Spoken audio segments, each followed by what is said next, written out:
Estamos en un nuevo cafecito y como radiográfica nos caemos un poco del mapa hacia el sur porque estamos en Barracas al fondo, media cuadra más y llegamos a Riachuelo y además límite Barracas La Boca, aquí en el sur de la ciudad.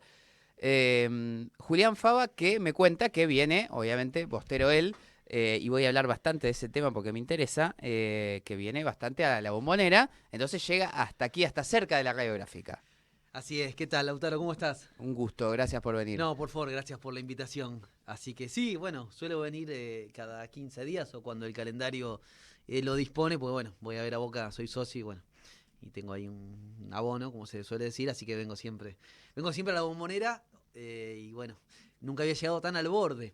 Y hablas de los límites de las fronteras, y bueno, yo soy del sur, de Lanús, así que también cuando veníamos para acá en el auto con mi hija y mi mujer, me dice, papá, esta es chiquita, ¿no? Y me dice, papá, esto es como para el lado de Lanús, ¿no? Como cuando vamos a ver a la casa de mi vieja. Así que bueno, estamos aquí en el límite, en el borde. Ahora ya no vivo en Lanús, tampoco vivo en La Boca, tampoco en Barracas, un poco más al norte, pero bueno. ¿Dónde estás por ahora? ¿Eso era? En Retiro. En Retiro. Otro lugar también de los bordes de la ciudad, ¿no? Claro, sí. Pero Yo más al norte. me crié en San Telmo y ahora estoy viviendo en Ortúzar, Parque Chas, por ahí, esa zona. Claro. Medio lejos, pero me voy acomodando. Sí, te vi que has jugado en San Telmo, en las inferiores, ¿no? No, eso contaba nuestro amigo Periodistán, Periodistán, claro. Ahí está. Fer Duclos, que estuvo Claro. en el cafecito Es verdad. también. Yo Yo de San Telmo, de Afinidad Barrial. De Afinidad Barrial, claro. Afinidad Barrial. Claro. Bostero Ceneice, desde la cuna, de familia. En rigor, de verdad, mi papá era hincha de Quilmes. Ajá. Y bueno, pero yo no sé por qué me hice de Boca. Quizás porque mi abuelo, que bueno, me contaba historias de Boca, del Boca de los 30, qué sé yo. Pero bueno, me hice de Boca mi hermano Martín, también, bueno, hincha de Boca. Y bueno, me hice de Boca y no sé bien por qué. Quizás por mi abuelo, pero... además, cuando yo me hice hincha de Boca, esto para decirle a los jóvenes hinchas de Boca, que son los que nos van a ver, nos van a escuchar, Boca no ganaba absolutamente nada. Estoy hablando de la década del 80. La década del 80. Quizás uno de los peores momentos de Boca en la historia. Absolutamente. Vino Maravilla, ¿no? pintar la camiseta. Vino Maravilla, todavía tenía un recuerdo así como que había quedado Maradona cerca. Y cuando yo empecé a ir a ver a Boca o a ser consciente del fútbol, mi viejo me llevó por primera vez el día que debutaba el Flaco Menotti como técnico a la Bombonera. Yo tenía 7 años y Boca formó con Gatti, Abramovich, Higuaín, Musladini y Rabina, Melgar, Carrizo, Tapia, Graciani, Rinaldi y Comas. ¿No? Eso se reanudaba el campeonato del 86-87 y Boca estaba tipo 15º y ese equipo con el Flaco Menotti llegó a ganar 8 partidos seguidos, después nos salimos campeones y fue uno de los momentos de buen fútbol que tuvo Boca en la década del 80, después del Boca de Maradona, que yo no llegué a ver porque tenía un año cuando Diego jugó en Boca.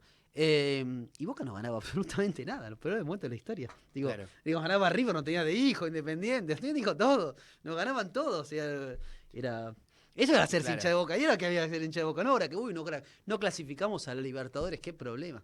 Bueno. Claro. Y es un poco sensible para los que no somos de Boca ni de River. Siempre ha sido un tema. A ver, yo soy hincha de Gimnasia, nacido y criado en La Boca, en Catalina Sur. Es decir, en los años 2000, 2001, 2002, 2003, donde Boca ganaba todo lo que jugaba lo ganaba. Superávit gemelos había ahí. Claro. Era abundancia absoluta. Mis vecinos me venían a buscar me dicen, lo llevamos al pibe al obelisco, vamos a festejar, ganamos, qué sé yo, y yo decía que no.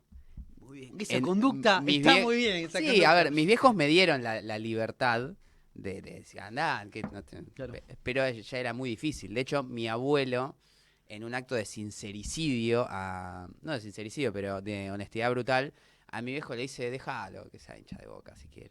En el sentido, o sea, mi viejo hincha de Gimnasia, mi abuelo también, mi bisabuelo también, y toda la familia de Gimnasia, pero como diciendo... él sabés que la va a pasar mal bastante. ¿Sabés lo que decís, Lautaro? Y le dice, déjalo que sea hincha, si quiere que sea hincha de Boca, no me voy a enojar, algo así. Y bueno, y no salió, no se dio. Claro. ¿Sabés lo que decís, Lautaro? Me hace acordar una cosa que me dijo mi mamá, que, digamos, yo ya era una persona adulta, que mi padre alguna vez le confesó Bueno, mejor que sea hincha de Boca. Yo esperé, no sé, como te dijera, bueno, no me acuerdo cuando tenía mi papá, cuando yo nací, tenía que sacar la cuenta, no sé, como te dijera, esperé 35 años para ver a Quilmes campeón, el Quilmes 78, Claro. la única vez que salió campeón de primera Quilmes división. del Indio Gómez. Claro, el Indio Gómez, claro, yo lo vi jugar al Indio Gómez. Una institución. Una Indio institución, porque mi viejo me llevaba a ver a Quilmes Claro. los sábados, ¿no? Me llevaba al viejo estadio de Quilmes, al viejo estadio de madera de Quilmes, quedaba en un barrio muy lindo. En Quilmes, me llevaba a ver a Quilmes, ¿no? Pero bueno, yo hice de Boca. Claro. Hay algo que Julián, no me acuerdo en qué programa, y yo escuché ese audio o esa entrevista, no me acuerdo con quién, lo escuché en vivo y nunca más pude encontrar lo que voy a mencionar. Entonces, ya que te tengo aquí, quizás te esté matando y quizás ni te acuerdes, o quizás todo esto es apócrifo, pero hablaste de la filosofía y la ontología, digamos, de distintos representantes del mundo Boca sobre su institución. Sí. Y mencionaste cuando Antonio Carrizo, una Pongo de institución pie. en sí Me misma, pongo de pie. no solo por su trayectoria radial, sino por ser un ilustre hincha de Boca, interpretó a Ratín cual... Bueno, vos me vas a contar mejor, como filósofo y como bostero, ¿qué dijo Carrizo de Ratín? En un programa, era el año 2006, calculo, el Boca del Coco Basile había ganado absolutamente todo. Sí, en 2005 nos había ganado a nosotros el campeonato. Claro, 2005, claro, tenés razón. 2005 sale campeón y 2006, después se va. En 2006, en la apertura del 2006 se lo llevan. Y Carrizo le estaba haciendo una entrevista a Antonio Niembro le estaba haciendo una entrevista a Antonio Carrizo, al gran Antonio Carrizo, ¿no? Y le pregunta por Ratín y le dice, Antonio, ¿quién fue Ratín? ¿Quién fue el Rata? Ese 5 de Boca de la década del 60, ese 5 de Boca, ese gran caudillo de la mitad de cancha, ¿no? El que le estrujó el banderín a los ingleses en el partido Argentina-Inglaterra del 66, ¿no? En Wembley. Y Carrizo responde lo siguiente. Le preguntaron quién fue Carrizo, para alguien que no había conocido a Ratín, para un joven, ¿no? Y Carrizo responde lo siguiente. Los dos pilares de Occidente son la fe y la razón. La fe judeocristiana, la razón griega, el silogismo aristotélico. Cuando se dice que Occidente está en crisis es porque o bien la fe o bien la razón se están resquebrajando. Ratín era la fe. Ya está. Es la respuesta más grande que yo escuché sobre respuesta alguna. Y yo no creo que alguien pueda imitar la respuesta de Carrizo a propósito de quién fue Ratín, ¿no? Y me parece que ahí el fútbol es constitutivo, y no solo de nuestra identidad, es constitutivo, uno podría decir, del ser argentino. Yo, una gran profesora, Silvia Maniabaca, que tuve en la Facultad de Filosofía Medieval, empezaba las clases diciendo, soy de Aristóteles y de Boca. Acepto que me digan que son de otro equipo de fútbol, no que son de otro filósofo, ¿no? Claro. Y uno podría decir que todas las cuestiones entre los seres humanos tienen que ver con, en definitiva, con el modo en el que uno se pone y mira la realidad, ¿no? Y ahí, bueno, vos sos de Gimnasia, ¿no? Y uno podría decir Gimnasia Estudiantes también, es pura fe, claro. Podés decir, por los hechos de la razón. Y bueno, fíjate, se nos sigue negando el campeonato y sin embargo uno insiste en creer. Es como uno busca el amor no aparece, uno insiste en la búsqueda del amor.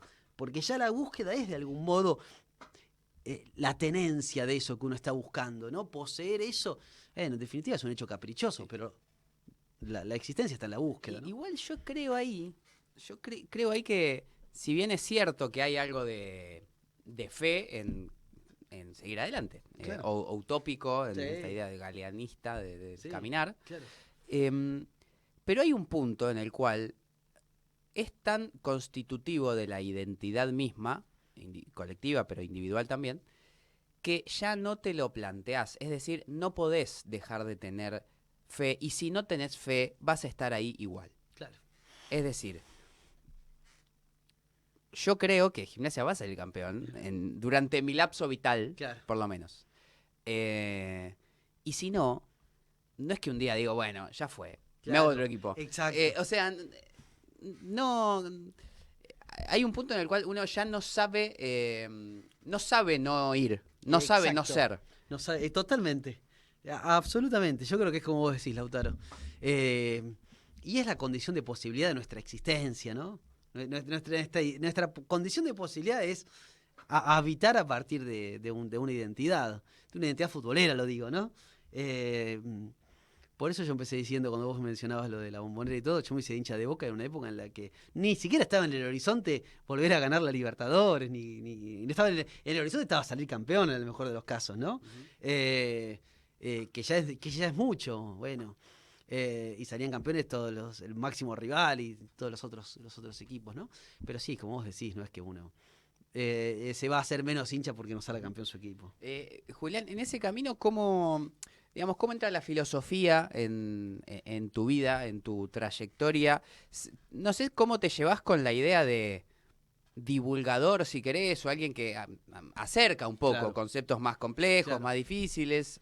Yo seguí bastante cuando estabas en Telam, existía Telam, igual fue hace bastante, filosofaba, sí. con distintas, la alegría, el humor, la tristeza, no me acuerdo. Sí, claro. ¿Cómo te llevas con esto de traerlo al llano, pero ubicarse en distintos eventos además masivos? Porque el fútbol, el peronismo, Maradona, ¿cómo es o cómo concebís tu ambiente? Para mí la divulgación es fundamental. Y de hecho es una de las tareas más difíciles que hay, la tarea de la divulgación. Yo me acerqué a la filosofía, entre otras cosas, quizás, entre otras cosas no, mayoritariamente, quizás, o pesó mucho más en mi acercamiento a la filosofía el programa de Dolina. Yo me acerqué a la filosofía por Dolina, qué sé yo no sabía quiénes eran, no sé, Kant, Hegel, qué sé yo. Y me acerqué por Dolina, y como me acerqué a la literatura por Los Abuelos de la Nada, porque una vez escuché que Miguel Abuelo, a mí me gustaban mucho Los Abuelos de la Nada desde chico, por mis hermanos más grandes, yo escuchaba rock nacional, qué sé yo, y escuché que Miguel Abuelo decía que había sacado la frase, el nombre de Los Abuelos de la Nada de un libro de Leopoldo Marechal, del Valiente Severo Arcángel, ¿no? Y fui a la biblioteca en la casa de mis viejos, mi papá era profesor de historia, y había un libro de Leopoldo Marechal que era Dan Buenos Aires, y me puse a leer y descubrí la literatura de Marechal, ¿no? Y me acerqué a la filosofía, insisto, por Dolina. Para mí la divulgación es fundamental y es la tarea más difícil de todas. Yo creo que es mucho más difícil ser un buen divulgador como Darío Stanraiver, bueno, con el propio Dolina ni hablar, ¿no? Es pincha nomás. Claro, es de verdad, es de estudiantes. Me parece que esa tarea es mucho más difícil que la tarea en el caso de la filosofía, hablo porque es lo que a mí me compete. En el caso de la filosofía es mucho más difícil hacer que las ideas se comuniquen con cierta claridad al público masivo, digo, es mucho más difícil eso que hablar entre colegas, con todas las comillas que esa palabra pueda tener, ¿no? Que hablar una jerga, como diría Adorno a propósito de Heidegger, la jerga de la inautenticidad, ¿no? Una jerga que es una jerga en la que se hablan cuestiones técnicas y yo tenía la sensación cuando antes iba a congresos de filosofía, a los que no voy más, le mando un saludo a todos los filósofos. No, tengo muchos amigos, ¿no? Que están en la academia. Yo también doy clases, todo, pero la vida académica me resulta muy, muy aburrida, ¿no? Así que les voy a mandar otro saludo. Yo decía, ¿nos estaremos entendiendo en un congreso de filosofía? En un congreso de filosofía tengo la sensación de que cada uno va a escucharse a sí mismo. Entonces se escuchan a sí mismos y hacen como si. Yo he ido mucho con esa filosofía y he leído, ¿no? Uno hace como si, como que se está escuchando, pone cara. Bueno, y no pasa nada ahí. Cuando vos tenés que hablarle a alguien, que generalmente esa otra persona tiene un interés genuino, en este caso por la filosofía, y Argentina es un país de norte a sur, de este a oeste, digamos, de Ushuaia a La Quiaca y de la cordillera, no sé, hasta el mar. Es un país que vos a donde vayas vas a encontrar una librería, y en esa librería los libros más vendidos, más allá de lo del momento, siempre están los libros de Nietzsche, ¿viste? Siempre hay un libro de un filósofo. Eso es muy raro, eso no sucede en otros lugares del mundo. Yo tuve la oportunidad de hacer parte del doctorado en Alemania, en Brasil, pero vas a ver Francia, y nadie lee en París o en Berlín, nadie lee filosofía, salvo los propios de la filosofía. En Argentina hay una curiosidad, claro, totalmente, por eso. Y me parece que la tarea de la divulgación me parece a mí que es fundamental para ayudar a pensarnos, para ayudar a un montón de cosas, digo, porque se construyen también discursos y empiezan y circulan ideas que son mucho más productivas que me parece que otro tipo de formas de habitar la comunicación hoy en día, ¿no? Claro. Hoy mismo vengo del laburo, una cuestión de gestión política territorial, etcétera, estábamos discutiendo algunas cuestiones operativas, técnicas. Y un compañero dice, bueno, pero esto hay que darle un objetivo y hay que hacer esto y esto, porque si no, herramientas sin el fondo y sin la gente, qué sé yo, es pura filosofía, y no... Y ahí con otra compañera nos enojamos. Primero porque creímos que nos estaba como faltando el respeto de alguna manera, Claro. porque no estábamos proponiendo una herramienta para nada, Claro. era para algo. Y segundo, porque ¿qué problema hay si hago filosofía? Claro. Pero no lo digo como una defensa chupamedias, Claro. lo digo como... Quizás hay veces en que se denigra o se desprecia la filosofía en el sentido de que no tiene nada que ver con la realidad y es estocuén Claro. academicista, Claro. que si bien puede serlo, porque como cualquier disciplina puede serlo, eh, ha logrado cosas extraordinarias. Ni hablar que la comunidad organizada, que es una idea central, ya no solo en el peronismo, en la forma de interpretar la realidad de la Argentina, es el cierre del Congreso de Filosofía Absolutamente. de Mendoza, Exacto, del 49. del 49. Lo pronuncia Perón, la comunidad organizada, ¿no?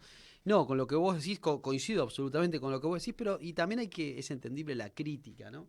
Porque muchas veces, incluso desde la propia filosofía, se pensó a la disciplina como algo completamente alejado de lo concreto, de la realidad, ¿no? Y me parece que la filosofía solo tiene sentido, porque tu pregunta toca un punto clave. La filosofía, creo yo, solo tiene sentido dentro de un proyecto de país. Y en ese sentido la filosofía es una excelente herramienta dentro de un proyecto de país, ¿no? ¿Y a qué me refiero con esto? Que hay una vieja pregunta, que es la pregunta acerca de si hay filosofía argentina, ¿no? Porque efectivamente nadie duda que hay rock nacional, nadie duda que hay literatura argentina, nadie duda que hay cine nacional, nadie duda que hay pintura argentina. Ahora, ¿hay filosofía argentina? Es una vieja pregunta, ¿no? Y uno ahí tiene que decir, bueno, hay filosofía argentina en tanto haya un proyecto de país para inscribirnos y para pensarnos dentro de nuestro contexto, nuestra realidad. O sea, ¿qué es lo que nos fuerza a pensar? ¿La realidad concreta, material, o nos fuerza a pensar el gran texto de Occidente, donde yo comento lo que dijo Heidegger, lo que dijo, no sé, Platón, etcétera, etcétera? Bueno, ese es un gran desafío. Y la filosofía en nuestro suelo estará en una minoría de edad mientras no esté en función de un proyecto de país. Entonces, la filosofía librada a su propia lógica, bueno, es efectivamente algo como lo que está pensando la persona que te criticaba, y le doy la razón. Bueno, es puro palabrerío. Ahora, dentro de un proyecto de país, no. Dentro de un proyecto de país, la filosofía sirve para pensarte como comunidad, sirve para pensar tu identidad, sirve para pensar tu tradición, sirve para pensar tus valores, sirve para pensar tu modo de actuar, sirve para pensar tus objetivos. Es decir, ahí sí te da fundamentos, ¿no? Perón decía, nuestra filosofía es profundamente humanista y cristiana y profundamente práctica. Primero vivir, decía Perón, después filosofar. Una vez que tenemos aseguradas las condiciones materiales de nuestra existencia, podemos sentarnos a pensar. Y la filosofía nos da herramientas muy importantes para pensarnos como país, ¿no? En ese sentido, o sea, ahora hablemos de filosofía. Que si tenés que ubicar a la filosofía argentina, no sé, ubicarla, describirla, contemplarla, ¿qué rasgos tiene o tendría si hacemos un corpus general? Más allá de que unos piensan una cosa y otros van a pensar otra. Yo, totalmente afuera de la disciplina o algo cercano, solamente pensando, digo, la intensidad argentina de reunirse y una articulación entre las necesidades insatisfechas y al mismo tiempo el acceso a la educación han hecho una síntesis maravillosa. Es decir, países que no tienen necesidades no resueltas, pero países que las tienen pero no tienen educación, ninguno de los dos ha logrado la capacidad de Argentina de resolver y crear. Totalmente. Esa es mi idea de lo que sería una filosofía argentina, llevada también a otras disciplinas y planos. Pero ¿qué encontrás en lo que sería lo que denominamos filosofía argentina? En primer lugar, que no hay un corpus, no hay un canon de la filosofía argentina. Y eso me parece interesante. La filosofía argentina como el proyecto de país en Argentina está en discusión. ¿no? Alberdi decía, voy a citar a alguien que citaba y mucho el actual presidente de la Nación Argentina. Alberdi decía que necesitábamos una filosofía nacional, ¿no? Una filosofía propia. Lo decía Alberdi, uno de los padres del liberalismo junto con Sarmiento. Y uno podría pensar que desde el punto de vista de la condición de posibilidad de nuestro pensamiento, Sarmiento va a marcar la gran encrucijada de nuestro pensamiento, que es civilización o barbarie, ¿no? Entonces Sarmiento es como que marca el campo. De un lado de la civilización, del otro lado de la barbarie. Esa matriz de pensamiento hasta el día de hoy sigue operando. Sigue operando en la vida cotidiana y sigue operando en la academia. Sigue operando en los dos planos. Cuando se dice, no, ¿qué querés? Son planeros. ¿Qué querés? Mirá estos negros. Bueno, opera la matriz de que del otro lado están los bárbaros y de este lado estamos los civilizados, ¿no? Sí. Bueno, opera esa matriz que es completamente, que tiene una cuestión elitista de fondo. No importa que vos estés en un barrio, siempre el otro se tiene que diferenciar de vos de algo, por algo, claro. Un rasgo distintivo. Entonces el otro es un negro, vive en la misma cuadra que yo, comparte, por ahí gana más que yo, pero yo lo coloco con este negro, mirá, sí. Que se gastó la guita. Claro. Bueno, esa matriz sigue operando hasta hoy, creo yo, en la filosofía también. En la filosofía, insisto, dentro del punto de vista de la academia, hay una cuestión de que si uno no se valida afuera, bueno, no llega, o uno no estudia los grandes filósofos extranjeros, uno no está haciendo filosofía en serio, ¿no? Sigue operando esa misma matriz. Y ahora cierro con esta idea. Y yo creo que efectivamente, ¿no? La filosofía argentina tiene grandes nombres, Carlos Astrada, Juan Guerrero, Ángel Basalo, tiene grandes nombres la filosofía argentina. Y uno encuentra también mucho de filosofía en la literatura argentina. Bueno, efectivamente yo creo que sería necesario y casi obligatorio como política de Estado armar nuestros planes de estudio, no sin negar el gran canon occidental, pero incorporando mucho más filosofía propia, ¿no? Claro. Que uno puede pensar en José Pablo Feynman, alguien que pensó efectivamente en Filosofía y Naciones, son los libros más fantásticos de filosofía argentina que uno pueda concebir, Filosofía y Nación, que es la tesis doctoral de Feynman, ¿no? Y bueno, yo creo que está atravesada la filosofía argentina por todas estas tensiones que iba mencionando. Y en esa tensión, vos lo interpretás, coincido, como un eje para pensar la sociedad y por ende la filosofía argentina. Pero uno podría decir, bueno, eso ya lo pensó el marxismo en el plano de la lucha de clases. Sí, sí. Digamos, no es nada nuevo ni argentino, es lucha de clases. Los que tienen, contra los dueños de los medios de producción, contra el proletariado, sí. En distintos cánones y escalas culturales, simbólicas. Hay además una particularidad latina, digamos. Sí, absolutamente. Que tiene que ver con nuestra independencia y que tiene que ver con nuestro siglo XIX. Con nuestro siglo XIX y el siglo XIX en toda nuestra América Latina, que tiene que ver con nuestra identidad, ¿no? La cuestión, creo yo, identitaria es una cuestión profundamente filosófica.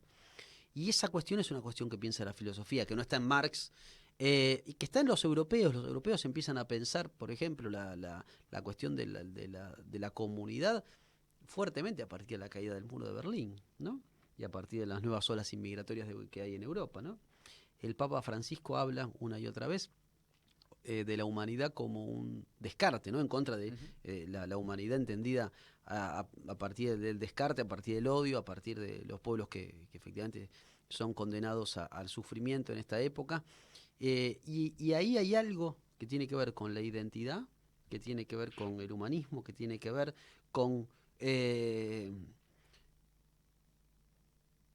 una cuestión de construir un sujeto colectivo latinoamericano y argentino. Esa es una cuestión profundamente filosófica que tiene que ver también con el modelo de país, ¿no?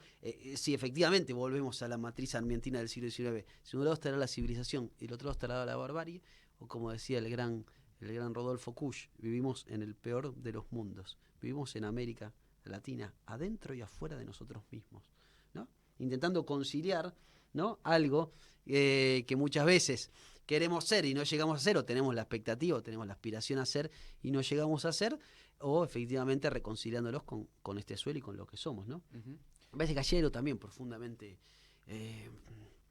digo, que en el gobierno de Milei, perdón que lo traiga a colación, se ve muy claramente el gobierno de Milei. El tipo está fascinado por salir en la tapa del New York Times o de la revista la que fuere, o el tipo está fascinado por, qué sé yo, que sacarse la foto con Elon Musk, porque los de grandes millonarios de afuera o los grandes medios de afuera lo coloquen como una personalidad, está más preocupado en eso que en gobernar a nuestro pueblo. ¿No? Claro. Es como, mientras efectivamente, bueno, Sí. hay un modelo de saqueo, extractivismo, y hay un modelo que es tremendo para nuestro país, para la soberanía nacional, etcétera, etcétera, pero también habla de la identidad cultural y de la identidad de nosotros, ¿no? Como, Sí, sí. No, hay una admiración profunda y hasta patológica, ¿no? Creo que que Milei es la máxima expresión de ese cipallismo. totalmente, Pero además, claro. por lo menos, por decir algo, es honesto. Sí. El tipo dijo, yo estoy con Estados Unidos. Y los otros son unos comunistas, asesinos. Son los empobrecedores, y todo. listo, La claro, Reta era un zurdo para él, todo. López Murphy era un zurdo. Yo estoy con Estados Claro. Unidos y si hay que bombardear acá, bombardeen y Exacto. los vamos a bancar. Es sincero, no oculta. Sí. Vamos Claro. Bueno, vamos a sacar todo, vamos a sacar todo. Y Ahora- feliz con que Elon Musk lo retuitee él, ¿no? Él Claro. feliz con que él va hasta los Estados Unidos a entrevistarse con Elon Musk. Claro, porque además Delirante. hay que es una gran discusión interna, sobre todo acerca de la política argentina, incluso dentro del campo nacional. La cuestión de, che, no lo vas a decir, pero vos también estás tratando de ser famoso en Twitter. Claro. Y es como, che, bueno, Claro. vamos, compañero. Totalmente. Claro. Milei lo dice y trabaja en función de eso. Exacto. Pero vos tampoco me vengas porque vos también estás tratando de ser Claro. un famosito y salir en Exacto. en la tele. Claro, porque pará.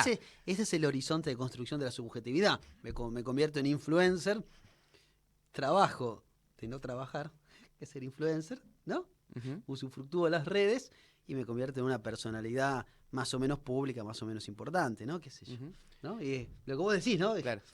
Que Eh, Milei Milei resume muchas cosas de esta época y muchas cosas de los conflictos de nuestro ser nacional, si me permiten la palabra. Vuelvo a algo que planteabas de la filosofía en un proyecto de país, en un proyecto de nación. Quizás los pilares occidentales de la filosofía vienen de Alemania o lo que fuera Sí. Alemania en su momento. Lo ubicás ahí, sí, tipo, bueno, estos pensaban así Sí, porque había un proyecto que era así. sí, claro, absolutamente. Kant es el filósofo de la Ilustración, Kant es el filósofo de la burguesía en ascenso, ¿no? Del burgués conquistador que está llevando adelante un proyecto imperial. Y Kant, por ejemplo, digo, por ser uno de los filósofos alemanes clásicos que vos estudias, y es ineludible estudiarlo, Kant vive en el siglo XVIII, y ese siglo XVIII es el 1700, es el año 1789, la Revolución Francesa, para Ujú. poner una fecha que nos ubiquemos todos, ¿no? La época en la que vive Kant, en la segunda mitad del siglo XVIII. Bueno, la burguesía está en ascenso, la burguesía es una nueva clase social. Kant postula que hay una razón que es trascendental, es decir, que de la que participan todos los seres humanos que tienen ciertas características, los seres humanos europeos, con cierta formación, es decir, que pertenecen a cierta clase social, etcétera, etcétera, ¿no? Es decir, esa razón europea es la que va a justificar, entre otras cosas, el colonialismo, ¿no? Hay naciones que no llegaron a la mayoría de edad, que tienen que ser tuteladas por las naciones que sí llegaron a la mayoría de edad. Eso llevado a los Estados Unidos cuando dicen, uy, no, a ese país no hay democracia. Bombardeémoslo, Claro. saquemos a los tiranos que están y enseñemos lo que es la democracia, ¿no? Ese es el argumento que usan los Estados Unidos para bombardear países, siempre con la excusa de que no hay democracia, etcétera, etcétera, y quedarse con sus recursos naturales, ¿no? Ujú. Pero bueno, es el argumento que está detrás de la colonización en esos siglos y de cierta superioridad de ciertas naciones sobre otras. Es decir, nunca los filósofos, grandes filósofos, pensaron en soledad. Siempre pensaron a partir de problemas concretos. Entonces yo insisto, volviendo a lo que decía antes, nos quieren vender a nosotros de hace mucho que nosotros tenemos que ser los comentaristas del gran texto occidental, ¿no? Como decía, Heidegger decía, una vez que lo fue a entrevistarse con mejor dicho, un filósofo argentino fue a entrevistarse con Heidegger. Lo atendió la empleada de Heidegger y le dijo, sí, tal, no voy a decir el nombre, un filósofo argentino. La empleada lo hizo pasar en Friburgo, en la casa de Heidegger, en el casero de Heidegger. Y le avisó a Heidegger, volvió y le dice, dice el profesor Heidegger que espere. Ahí antes de irse, se da media vuelta, casi cinematográficamente, y le dice la mujer, y el profesor Heidegger antes de entrevistarse con usted, me mandó a decirle otra cosa. no solo que espere 10 minutos y ya lo atiende, que filosofía solo hay griega y alemana. Lo mató. Lo mató, Claro. te mató. Te digo, vas a entrevistarte, a chuparle la media y encima el chabón te gasta. Claro. Te dice, vos nunca vas a poder llegar a ser filósofo. Claro. Ya está. Si seguimos insistiendo, más cipayo no podemos ser, Claro. ¿no? Bueno, otro alemán ilustre que... No porque tengamos que hablar bien de Alemania, pero me parece curioso, que es Ratzel, que desde la geografía, que es lo que a mí me tocó, tiene un concepto importante que cuando te lo enseñan dicen, este es el ideólogo, es un ideólogo nazi de la geografía. Y después sí, che, no, pará, o sea, pensemos.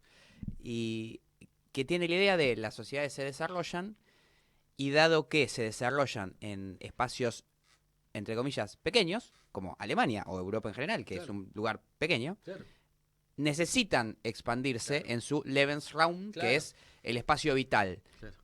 Somos tan desarrollados que necesitamos más espacio para que nuestra sociedad tenga más recursos y pueda aprovechar más su desarrollo. Que para todos los demás ese concepto era una... ese sí que será usado por Hitler, el concepto de Claro, ¿no? El nazismo, que pero dice, bueno, necesitamos conquistar otros lugares porque nosotros somos muy Exactamente. desarrollados. Y se empieza a gestar después cómo... Es medio raro después cómo lo utiliza cada uno, porque yo también puedo usar a Perón para hacer atrocidades obvio. y es como, bueno, Claro. no. Pero sí hay, creo, a veces que se ha denostado a priori en muchas disciplinas, pero la filosofía creo que ni hablar, como bueno, no, no los leo porque es un nazi. Totalmente. En general porque es nazi, porque son alemanes, entonces Claro, como... totalmente. Bueno, pero también nos ha pasado con el mismo Perón. Totalmente. Y que es una discusión con el progresismo, con la izquierda. Claro. No, Perón era un facho, un milico. Un facho, un milico, sí, pará. totalmente. Pensarlo como filósofo, Totalmente. como sociólogo, como lo que quieras, Claro. como estratega militar, pero pensalo. Exacto, absolutamente. Lo que vos decís coincido absolutamente, porque hay algo de no leamos a tal por tal cosa, ¿no? Incluso desde el propio peronismo, no leamos a tal porque era gorila. Bueno, leámoslo a ver qué dice. Claro. En todo caso, critiquémoslo. En eso Perón es un ejemplo, es uno de los más grandes ejemplos, porque Perón tenía una vastísima cultura, y vos citabas la comunidad organizada. La comunidad organizada es el fundamento filosófico, como dice Perón, en esa conferencia, como bien citabas vos, que es la conferencia de cierre del Congreso de Filosofía de 1949 en Mendoza, el primer congreso importante de filosofía en la historia argentina, al que vienen los principales filósofos del mundo, ¿no? De todo el mundo, en Mendoza, entre fines de marzo y comienzos de abril de 1949, allí en la Universidad de Mendoza. Y Perón es un gran lector de toda la tradición occidental, ¿no? Desde los griegos hasta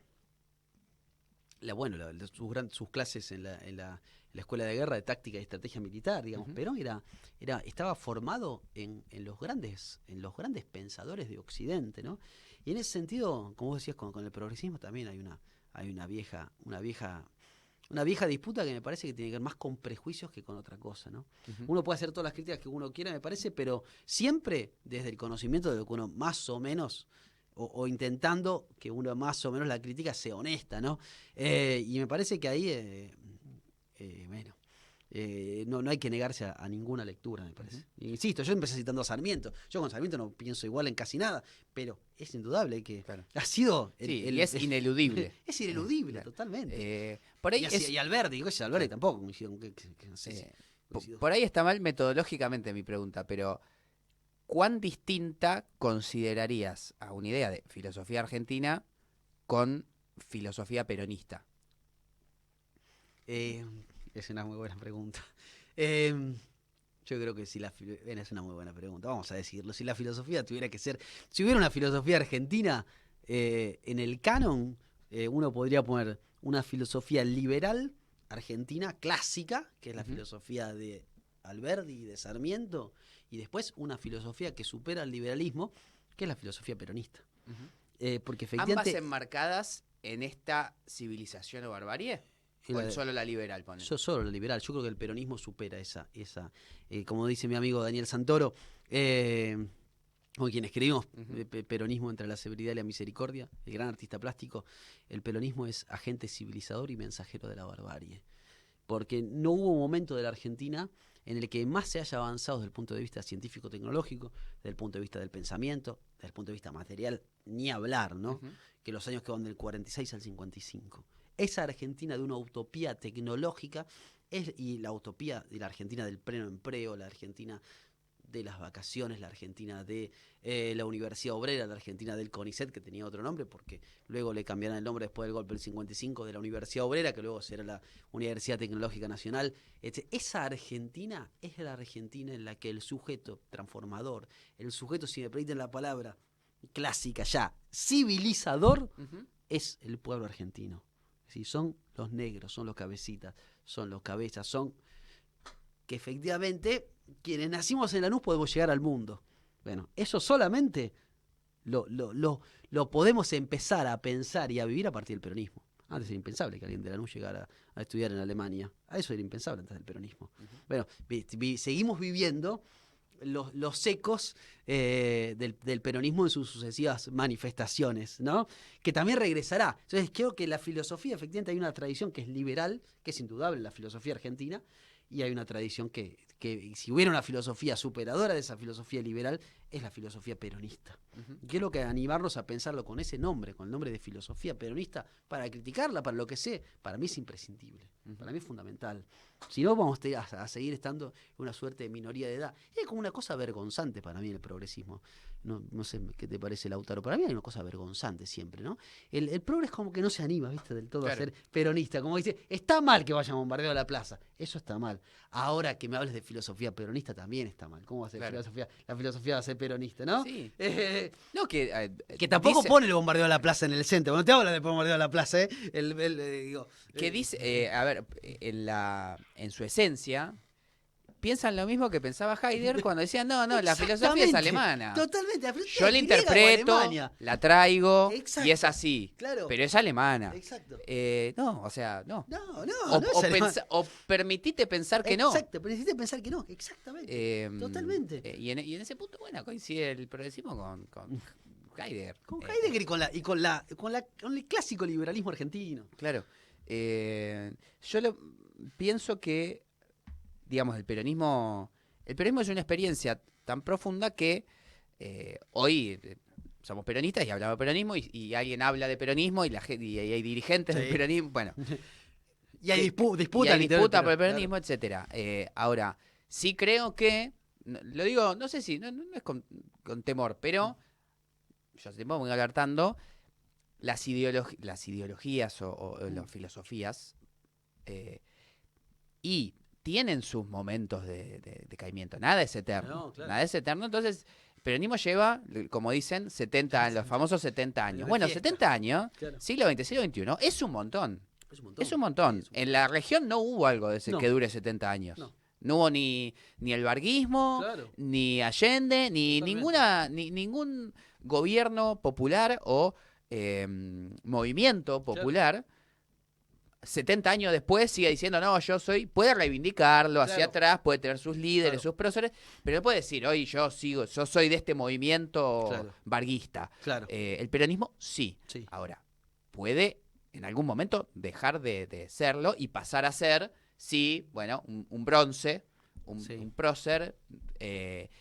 Ahora, lo que sí le falta al peronismo es, no sé si no necesita, pero tiene una filosofía que se actualiza, entonces no necesita esa como actualización filosófica, sí quizás la actualización doctrinaria y ni que hablar económica del peronismo. Totalmente, de acuerdo. No, coincido con que todo lo que estás diciendo, Lautaro.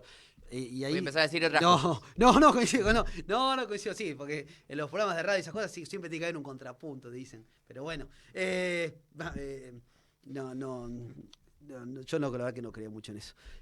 Para eso que ven los programas deportivos, viste, que siempre se pelean entre 7, viste, que son como le dijo, como el de que te conducía Fantino, ¿cómo era? Animales sueltos, ¿cómo era uno de esos que se peleaban entre 7? No. Bueno, Capusotto hizo la parodia 4 gordos hablando de fútbol. Claro, totalmente, claro. Igual, antes de, para no meterme en el medio, sino, a mí me gusta eso. Claro, digo, no me voy a poner a ver 2 horas de eso. Claro. Pero yo lo hago con mis amigos. Yo soy un gordo que come asado y habla de fútbol, a los gritos. Totalmente. No estoy tan alejado. No lo pondría en televisión, pero no estoy tan alejado. Y Bueno, uno con el fútbol hace eso, ¿no? Pero, volviendo a lo que vos decías, esto que vos decías se llama doctrina, ¿no? Esa actualización de la filosofía peronista. Y pensaba, como dice mi amigo Eric Calcaño, cuando te escuchaba a vos, no sé si existe el peronismo hoy. ¿Existen los peronistas y las peronistas? No sé si existe el peronismo. Es una muy buena pregunta. Vos tocaste un punto clave. Vos en un momento usás la palabra bronce. Cuando yo lo voy a redoblar la apuesta y vamos a hacer un contrapunto. Podríamos profundizar eso y casi ponerme ahora sí a polemizar y decir, no sé si existe el peronismo. Existen los peronistas y las peronistas. Porque vos tuvieras que decir, ¿dónde está el peronismo? ¿Está en Cristina? ¿Está en Cristina? ¿Está en Moreno? ¿Está y uno en Mayans? ¿Está en, y uno podría empezar a decir, está en el Levita, está en la Cámpora, está en todos un poco, está en los sindicatos, bueno, sindicatos sí, claramente, porque si no, o no, qué sé yo, pongamos por caso. Creo que está en todos. Bueno, ¿está en todos o no? Bueno, esa es una gran pregunta. Ahora, como tal, el peronismo, ¿se habrá agotado estar en el mármol o sigue habitando en las prácticas de cada una de esas personas que habitan esas organizaciones, esos sindicatos, esos movimientos sociales, etcétera, etcétera? Eso, como para mí vos tocaste un punto clave, ¿no? Como insisto, mi amigo Eric Calcaño no dice de este modo, existen los peronistas. Uno podría decir, no sé si siempre lo dice, pero no que lo estoy diciendo ahí, no sé si lo dice en público, Eric, pero me parece muy bueno eso. Existen los peronistas. Si existen los peronistas, que es una postura aristotélica, ¿no? Para llevarlo a la filosofía. ¿Crees? La famosa pregunta, ¿vos crees en la amistad o crees en los amigos? Quien responde, creo en la amistad, es platónico. Cree en el concepto universal de amistad. Quien dice, creo en los amigos, es aristotélico. Cree en el particular, concreto. En la caverna. Exacto, claro. Cree en el particular concreto que el concepto de amistad, en el que el concepto de amistad anida. El concepto de amistad en ese caso anida en el particular concreto, amigo, amiga. Ahí, yo creo en el amigo, en la amiga. Yo no creo en la amistad. Yo no creo en el amor. Yo creo en una persona concreta o en personas de carne y hueso. Las identifico. Uno escribió libros sobre el peronismo. Bueno, y la pregunta, profundizo con lo que vos decías, ¿no? Sigo en ese camino y casi arriesgo de polemizar. ¿Existe el peronismo o existen los peronistas? ¿O el peronismo está en cada una de esas organizaciones, de los sindicatos, de los movimientos sociales, etcétera? Bueno, esa es una pregunta para la que no tengo respuesta. Pero bueno, vos tocaste un punto clave. Ahí insisto. La pregunta, o sea, depende la respuesta también de la pregunta. Si ¿existe el peronismo o si aún existe el peronismo? Aún existe el peronismo. Si aún existe el peronismo sería la pregunta. ¿Aún existe el peronismo? Si la pregunta es, ¿aún existe el peronismo? Está partiendo de la premisa de que existió el peronismo. Sí. Ahí sí. No solo los peronistas. No solo los peronistas. Es muy buena. Bueno, yo creo que efectivamente el peronismo existió. Si el peronismo como idea y no solo como personas existió, yo considero que hoy existe. Si siempre fueron personas, y quizás sigan siendo todavía personas. Que es muy buena, claro. Exacto. Bueno, yo que soy platónico, para mí el peronismo existe. Porque existió, volverá a existir. No sé si existe. Para existir tiene que haber un proyecto de país y tiene que haber un proyecto para volver a ser gobierno y ser un gobierno exitoso. Porque el peronismo, como definición, creo yo, tiene el buen gobierno en su definición. Un gobierno como Alberto Fernández no es un gobierno no peronista simplemente porque no haya llevado adelante la doctrina. No es un gobierno peronista porque efectivamente fue un gobierno pésimo. Entonces, efectivamente, para mí en el peronismo existe, está anida la idea de buen gobierno. Un buen gobierno es un gobierno peronista. En el sentido, efectivamente, de que, o mejor dicho, una condición necesaria, pero no suficiente, es que sea un buen gobierno. Y digo, y tiene que, efectivamente, además, seguir la doctrina, etcétera, etcétera. Ahí yo creo que volverá a existir porque existió el peronismo. Ahora la pregunta es si existe hoy el peronismo, si está en esas personas o en esas organizaciones. Es una pregunta que, efectivamente, uno tendría a decir que, efectivamente, por una cuestión de esperanza y por una cuestión de fe, quienes somos y nos reconocemos creyentes, que también es algo que en esta época tiene muy poca prensa, ¿no? El amor, creer en Dios, tiene muy poca prensa en esta época de cinismo, ¿no? Mejor no enamorarte, mejor no creer en Dios, esta época de cinismo. Bueno, las personas que creemos en el amor, que tenemos fe, que creemos en la existencia de algo que Occidente llamó Dios, no se asusten los progresistas, creemos que volverá, porque tenemos fe. Yo creo que va a pegar que va a pegar un giro, sobre todo en Occidente, porque el mundo se está, es una palabra que no es correcta, pero que no encuentro otra por ahora, se está orientalizando, Sí. o multipolarizando, sí. Entonces Rusia, China, BRICS, etcétera, que si bien mantienen también una estructura de funcionamiento capitalista sí. Y en parte occidental, ya no está la centralidad en Estados Unidos y Europa, claro, como las potencias mundiales. Claro. Y las sociedades estadounidense, europea y por ende latinoamericana están en cierta crisis, es decir, no le estamos pasando bien. Ni nosotros ni los europeos, o sea, están cayendo sus niveles de vida. Yo creo que en ese punto la fe va a retomar valor en algún momento. Sí. O sea, estoy mal, no hay nada, no hay laburo, no hay futuro. Bueno, quizás mi abuela no hacía mal en creer en Dios. Claro, quizás no estaba tan mal una organización que se llamaba familia, una organización de la sociedad que se llamaba familia. Claro, ¿no? A ver, es una vuelta que no sé si se pega en 5 años o en 30, y en 30 ya por ahí es otra cosa, no lo sé, la verdad. Pero sí, quizás estamos viviendo, creo yo, el fin de una época, ¿no? Quizás no sé si nosotros vamos a ver la otra cara, pero quizás nuestros hijos sí, nuestros nietos seguro, ¿no? Si es que el mundo sigue existiendo como tal y no hubo una catástrofe climática o una pandemia o lo que fuere, ¿no? Pero estamos viviendo, creo, el fin de una época, y que en los momentos de crisis Occidente miró a Oriente, ¿no? En los momentos de crisis en la Edad Media, Occidente miró a Oriente. Los textos, por ejemplo, grandes textos de la filosofía, la medicina, el álgebra, ingresaron a Occidente. Digo, los textos de Aristóteles, el álgebra, la medicina, ingresaron a Occidente a partir de la presencia musulmana en España, ¿no? Y esa presencia de los árabes en España efectivamente fue fundamental para el Occidente cristiano de la Edad Media. Uh-huh. Bueno, hay algo efectivamente que en los momentos de crisis marca que Occidente mira hacia Oriente. Por eso me parece interesante lo que vos traías, esa imagen de que efectivamente hay cierto agotamiento en el Occidente pequeño, como nosotros lo pensamos, que es Europa, Estados Unidos, y nosotros por añadidura, claro, como herederos de esos dos enclaves, por así decirlo, ¿no?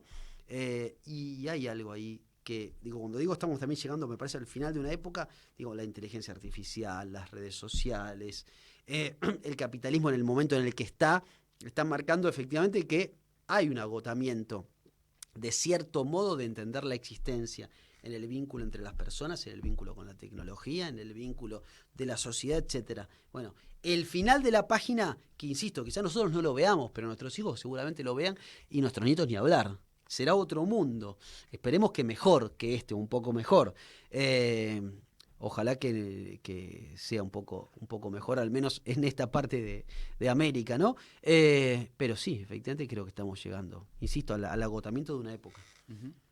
Estamos charlando con Julián Fava, filósofo, bostero, peronista.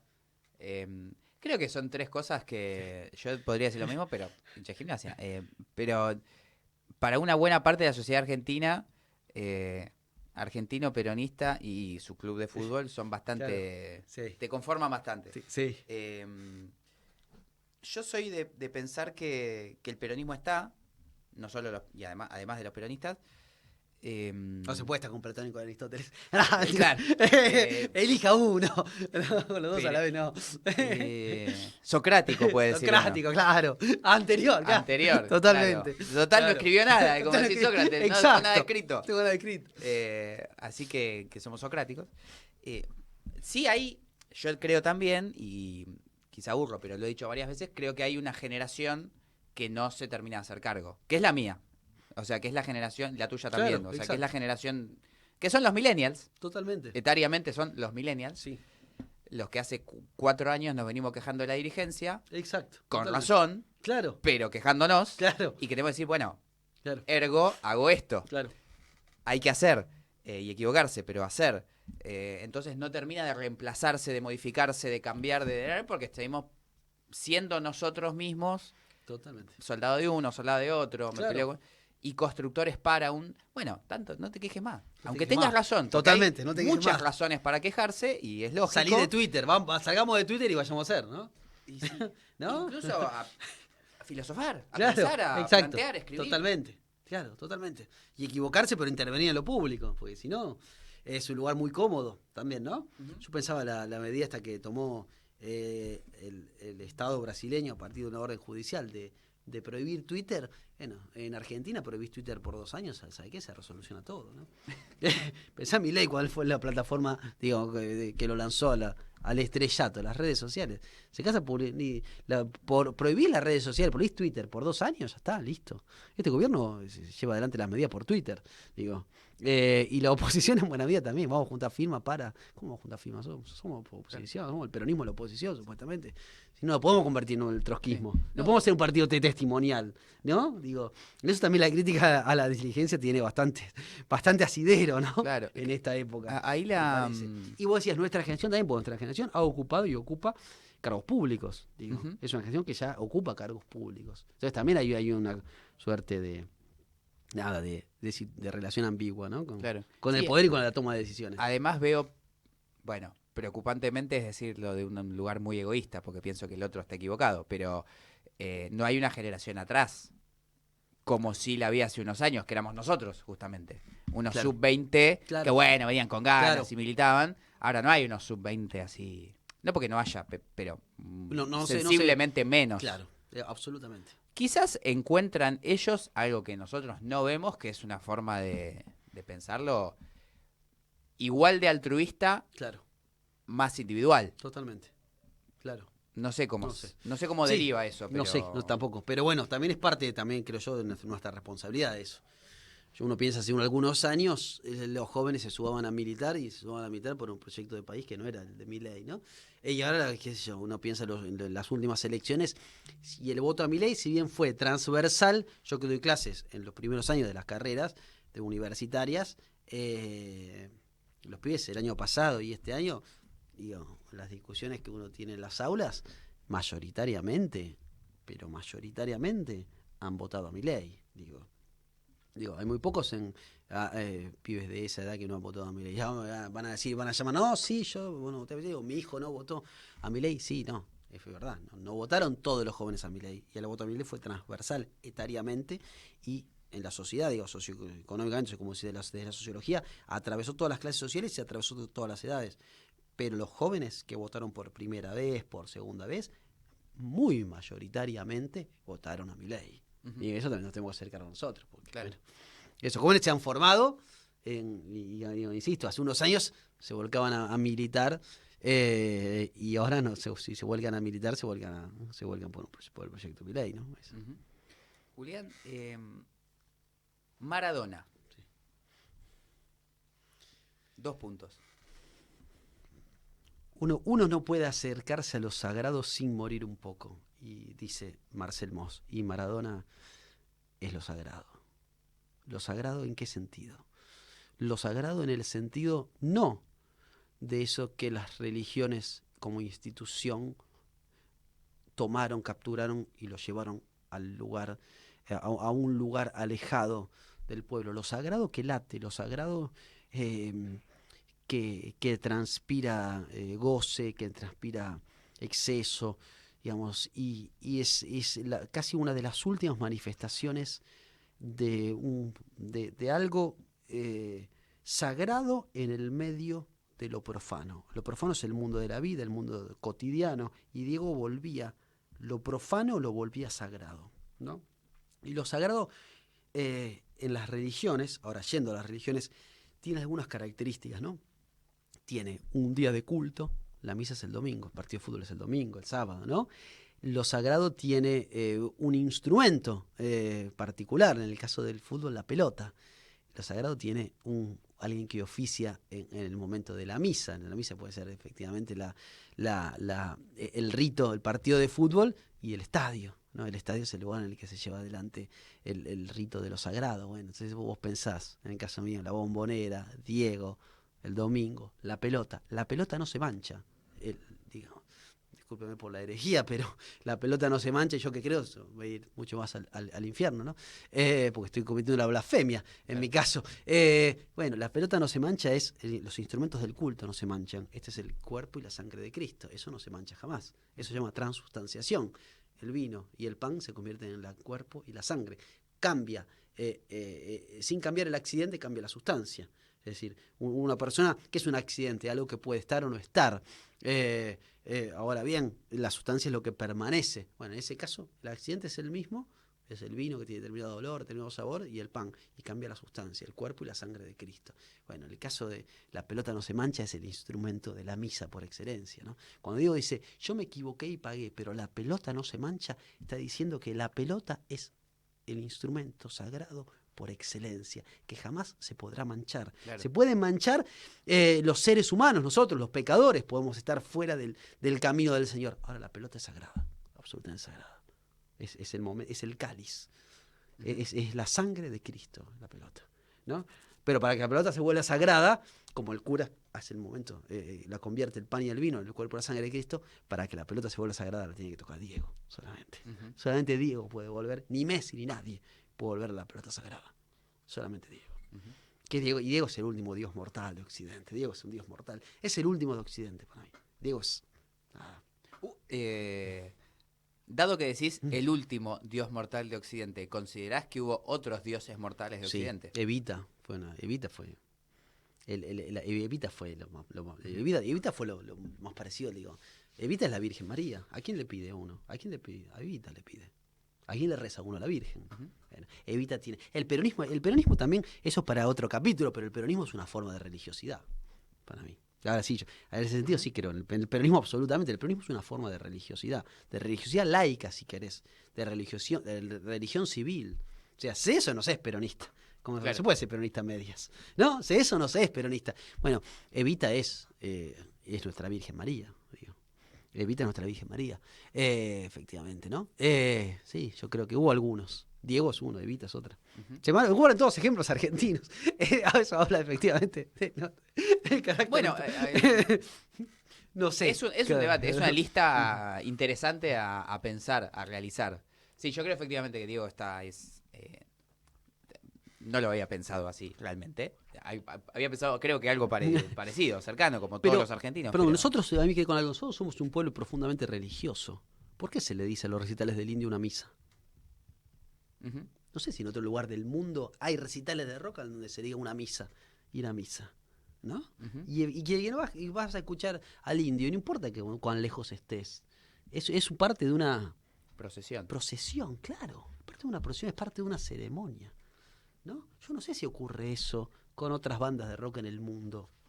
Qué sé yo, no sé. A mí me han contado que los que van a ver a los Stones en los Estados Unidos, no sé, yo nunca fui, pero me han contado que son todos son todos unos viejos tan sentados, ¿sí? O los públicos de las bandas de rock, hablamos de rock, pues somos viejos ya, las bandas de rock grababan los discos en vivo en tal lugar del mundo, pero le ponían el público argentino siempre, claro. ¿No? Por el fervor del público argentino. Sí, además la idiosincrasia construida del pueblo argentino, sobre la cual hace política y crea política y filosofía política el peronismo, es la de la tendencia y llegado a un punto del culto al encuentro. Totalmente. Entonces, claro. En el culto al encuentro, es decir, el peronismo logró crear de la organización mínima del ser humano colectivamente, organización política. Claro. Se juntan tres en una mesa y dicen, bueno, ustedes son una célula política que va a funcionar y va a organizar cosas. Ahora bien, ese culto hace que, como es una idea central la comunidad, cuanto más grande el encuentro, futbolístico, artístico, deportivo, etcétera, mayor potencia tiene esa institución religiosa. Totalmente. La cuestión es, digamos que yo no sé si hay otros lugares donde las hinchadas digan, no, vos fuiste más, vos fuiste menos, yo fui, se cuenten, exacto, te contás, rivalizás a ver cuánta gente fue, claro. Y defiendo hacerlo, yo lo hago. Me parece que es algo de eso, y yo le ubico a Diego, sobre todo, ahí ya más coyunturalmente, yo creo que la Argentina y hasta el peronismo, en algún punto, sobrevive al neoliberalismo, en buena medida por Maradona. Yo creo que no había Argentina más que Maradona. Claro. A ver, Que la idea de la no patria quiero está en Diego. negar La idea de toda la la patria, resistencia, la idea de la patria está en Diego. Lo que vos decís. La idea de digo, la patria está encarnada en Diego. en Claro, parte. no quiero negar, porque estuvo ahí, toda la resistencia de los 80 y los 90, de los pibes que estaban en Claro. los comedores bancando Sí. la parada cuando no había nada, pero como institución argentina, Sí, desde una mirada popular, claro. era Diego y no Sí. mucho más. Sí. Sí, además como figura de la resistencia, ¿no? Como figura de la resistencia y como figura que te acompaña, digo, que está ahí, que sabes que está. No, además, yo Digo. soy de los que piensan, hay una idea general de yo lo quiero a Diego por todos sus errores y por Claro. sus equivocaciones. Yo ahí pongo, no se equivocaba tanto. No, totalmente. No sé qué, Es decir, no, yo lo quiero porque, viste, dijo que estaba con Maduro y Sí. se equivocó, pero igual, y yo, no estaba mal en estar con Maduro, O estaba decía, bien. hablaba de, claro. O decía, o bardeaba a aquel y no. Claro. Estuvo bien en bardear a Claro. aquel. No es un Claro. error. No es que Exacto. lo quiero a pesar del Claro. error. Estuvo bien. Claro. Se equivocaba menos de incluso de lo que uno los cree. lo enaltecen por el error. Exacto, coincido absolutamente. Y aún así, digo, decía, yo me equivoqué y pagué, pero la pelota no se mancha. Claro. ¿No? Sí, coincido. Fue una figura que. Y es, ¿no? Y es y una compañía, un sostén, ¿no? También con eso, una contención, digo, una contención en la vida de uno, ¿no? Sí, te Diego cambia la vida. Diego y Dios. Yo no sé tampoco, digo, casi como una suerte de anagrama, ¿no? El tatuaje, ¿no? Sí, claro. Diego con el 10, que es Dios, ¿no? En ese sentido, por eso decía un Dios mortal, ¿no? Que encarnó, además de un Dios mortal, que encarnó las luchas, ¿no? Como bien decís vos, fue la resistencia, Diego. Sí, absolutamente. No, coincido, Diego, en ese sentido. Julián, ¿cómo ves ya llevamos una hora de charlita. Vos cuando quieras me decís, No, che, tengo que armar la valija, tengo que ir, está la familia acá, a quien le agradecemos también que haya estado aquí en la radio. ¿Cómo ves el futuro próximo, mediano, mediato, con esperanza, con el optimismo de la voluntad y el pesimismo de la razón? Yo lo veo con esperanza en el sentido de que lo que vos mencionabas antes, yo encuentro pibes jóvenes que están militando, que están en los barrios, que están, digo, poniéndole el cuerpo. Y en ese sentido me da esperanza, ¿no? Todavía hay pibes peronistas. Más allá de la dirigencia, ¿no? Cada que uno tiene un montón de críticas para hacerle. Yo en ese sentido, pibes y pibas, ¿no? Veo efectivamente que hay pibes y pibas que pueden revertir esta situación de la Argentina hoy, desde con su voto hasta con su militancia, ¿no?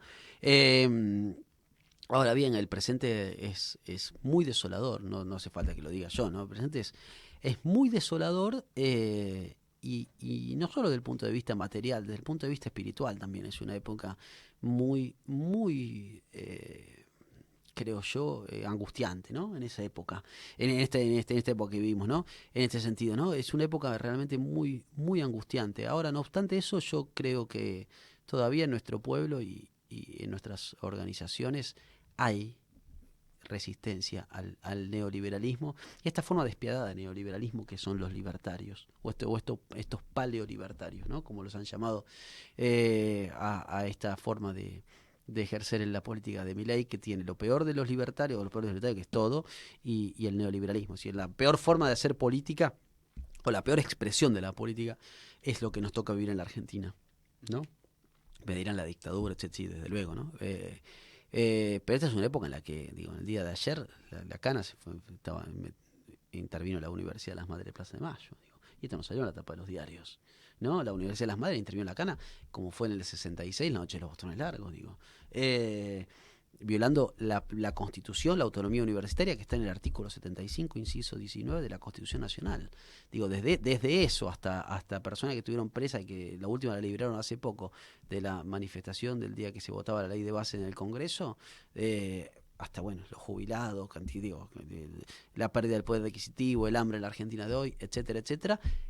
Insisto, todo eso está pasando en una época en la que las redes sociales y los discursos de odio y los discursos cínicos, que muchas veces no vienen solamente de los que ejercen el poder y y manejan las redes sociales y manejan los medios hegemónicos, etcétera, etcétera. Los discursos cínicos muchas veces vienen del propio campo nacional, ¿no? Discursos cínicos, insisto, no creer en el amor, decir que el amor no existe, no creer en las instituciones tradicionales que te terminan salvando, digamos. ¿En qué se refugiaba Diego? Por lo menos Diego, en Dalma, en Yanina y en la Claudia, digamos. ¿Cómo se llama eso? Familia. No. Claro. ¿Qué termina salvando? La familia te termina salvando. Dios, patria y familia. Sí, Dios, patria y familia. Hay que reivindicar Dios, patria y familia. Porque que lo hayan dicho los militares no quiere decir que Dios, patria y familia no te salven. Digo, Dios, patria y familia es Dios, es Diego, es la patria, es el peronismo y es tu familia. No tenés que ir muy lejos a buscarlo, ¿eh? No tenés que ir muy lejos, ni pensarlo demasiado. Pensá a tu alrededor. ¿Qué hay a tu alrededor? Bueno, es eso. Digo, es eso, absolutamente. Sí. Creo además que hay algo, no es positivo, o sea, va a ser positivo si lo aprovechamos, si Claro. no, no va a ser positivo, de cierta apertura juvenil. Yo creo que hay una posibilidad, si hacemos las cosas más o menos bien, de reintegrar jóvenes, jóvenes muy jóvenes, al peronismo, acercarlos, porque si bien ha tenido mala prensa durante décadas, y actualmente ni hablar, hay algo de la contestación que ha generado los libertarios de ¿y por qué no? O sea, si es tan malo, yo soy igual. Claro. Y lo digo brutalmente. Hay una generación que dice, ¿y si quiero ser nazi, qué problema hay? Claro. Pues sí, Y la entonces, incorrección política. Claro, de es los como, jóvenes. hay muchos pibes que dicen, y yo soy nazi, ¿cuál hay? ¿Qué problema? ¿Qué? ¿Me van a negar? ¿Me van a castigar? Yo soy libre de ser nazi. Claro. Y se hacen Bueno. nazi. Y digo, obviamente, no creo que ni tengo que aclarar, pero salvando obvio. la distancia, todo el mundo habla mal del peronismo. En mi casa, los Claro. medios, todo eso. Y yo soy, ¿y por qué no se puedo ser peronista yo? Sí, Yo creo que puede haber algo de eso. Lo que hay, efectivamente, es que los jóvenes siguen participando de la política, siguen interviniendo en la política y siguen haciendo política, digamos. En ese sentido, yo lo insisto, los pibes, todos los lugares de clase, los pibes jóvenes defienden sus ideas políticas, no es que están alejados del mundo de la política. Eso es algo positivo, porque todavía estamos discutiendo de política. Si no es una generación. No, los pibes jóvenes no están alejados del mundo de la política, están muy metidos en la política. Bueno, han votado al que no nos gusta, bueno, efectivamente sí han votado al peor de lo que podían votar. Bueno, revirtamos eso, pero sigamos dando la discusión política. Porque no solo por una cuestión de que son el futuro, como suele decir, sino por una cuestión hasta de conveniencia electoral, ¿no? El mayor porcentaje del padrón son personas muy jóvenes, ¿no? Ahora no recuerdo el dato, pero efectivamente, ¿no? Conforme pasan los años, hay más personas más jóvenes que votan que personas mayores. En el caso de la Argentina, ¿no? Claro. En el caso de la Argentina en su conjunto, ¿no? Que sacando la ciudad autónoma de Buenos Aires, que es una ciudad envejecida, como son las ciudades europeas, en el resto de todo el país, bueno, los jóvenes son el mayor porcentaje del padrón electoral. Julián, ¿qué te ha quedado en el tintero flotando no sé, lo que tengas ganas? Quería agradecerte, Lautaro, por la invitación, y felicitarte porque hoy estuve viendo, el último, el de Periodistán, y empecé a ver algunos, estuve el compañero de Villanueva, el acuerdo de la Facu, y ¿Compartiste facultad con Rafa? Sí, claro, él estudió filosofía, ¿no? O el hermano estudió filosofía. Borja Villanueva. Borja el hermano de Rafa claro, Villanueva. No, de Rafa, claro. Pero sí, él iba a la de Filo. Yo lo recuerdo Sí, de Filo, sí. de la Facultad de Filosofía y Letras de la UBA, claro. Realmente, quería agradecerte, y felicitarte por este ciclo, porque para mí estas conversaciones son muy, muy interesantes y realmente me parece que hacen falta más espacios para discutir, para hablar como este, ¿no? Y en ese sentido me parece una tarea fundamental en esta época en la que muchas veces se nos quiere vender que lo que más se consumen son reels, que efectivamente, Claro. uno puede entrar en el reels, tiene no sé cuántos miles de cosas, y cuestiones banales, etcétera. No, yo creo que, como decíamos antes, los pibes y las pibas están muy ávidos de discusión política, ¿no? Julián, gracias No, a vos. por estar acá en el cafecito.